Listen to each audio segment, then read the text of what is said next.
I've played lots and lots of games throughout my life, and even though I'm young, I'm still fairly experienced with gaming in general.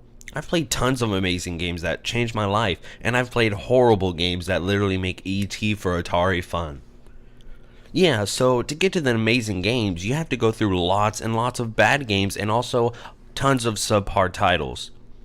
Blender Bros for the Game Boy Advance. Since this game doesn't have much to awe over, or even much to laugh at, I will be flip-flopping through if I actually like this game or not. First impressions of a game are very important, especially if you've never heard of anything about it before and you just see a cover. You can already tell the developers wanted a cool animal character with goofy but fun powers and to make a great game, and they weren't far off. They have the character part down. Blender, he's a brave fighter leader of the group, They have the character part down. Blender, he's a brave fighter leader of the group of the Cosmo Keepers. I think it's safe to say they keep the cosmos. Keeping the cosmos safe from evil, that is. And other than that, that's really the story to it. Nothing too shocking really happens after that, or at least wasn't properly enticing enough to notice. Blender is pretty cool though. He uses his ears to do a spin attack and can also jump greater heights with them. And even can hover like from Ratchet and Clank. He just looks so determined, but other than that, Blender is just Blender. Kinda like, again, a doll Ratchet from the Ratchet and Clank series, but mixed with a rejected Disney character. There is more to Blender in his combat though. Throughout the game's levels, these sidekicks called mini bros can be selected when you start a level. Obviously they were lazy with the names, but the concept is decent enough. Mini bros each have a specific power, whether it be an extra attack, healing, extra defense. You could choose one of these guys at the start to help you out on the level. As cool as this is, a fair amount of these fellows are really useless, but it can just come with your preferred settings, of course.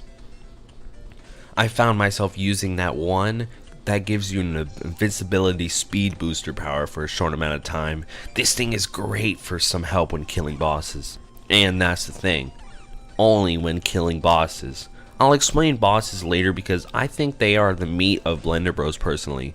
But I told you, the mini bros are good for bosses. And that's because throughout the levels, the mini bros aren't exactly needed to feel accomplished or beat the level.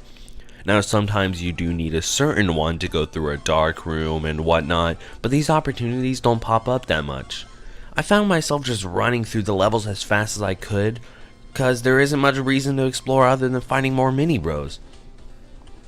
But I basically beat the whole game using less than 5, and 3 of them were just a waste of my time. The enemies in this level aren't anything special at all. Enemies are supposed to be recognizable, but these are just kind of boring, very easy to kill or even avoid.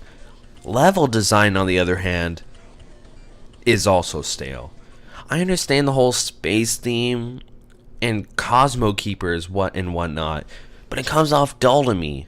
I find space interesting and can be beautiful, but often enough I find myself not enjoying fictional space themes and settings as much.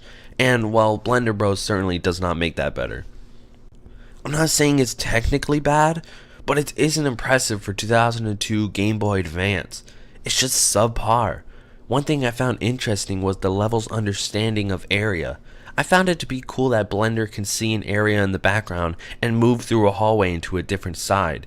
This reminds me of Donkey Kong Country, which I like Donkey Kong Country a lot, so Blender did that well with interactive environments, at least I would say.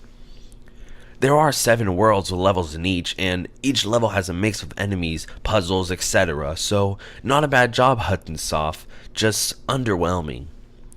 Speaking of Hudson Soft, they are not new to making a good game. For example, the plenty of Mario Party games, the Bomberman games, and even Bonk. One thing that sets this game into semi-unique category is the bosses. There aren't many, but let me just say, these guys are something. First of all, they have the most generic text before fighting you, and they're hard to defeat. Oh, darn, they are different animals mixed together. For example, the final boss, he's well, I have no clue. He's some kind of gorilla. A Kong-like thing. His name is Buffer Kong, and He was really hard, but honestly, I kind of like him.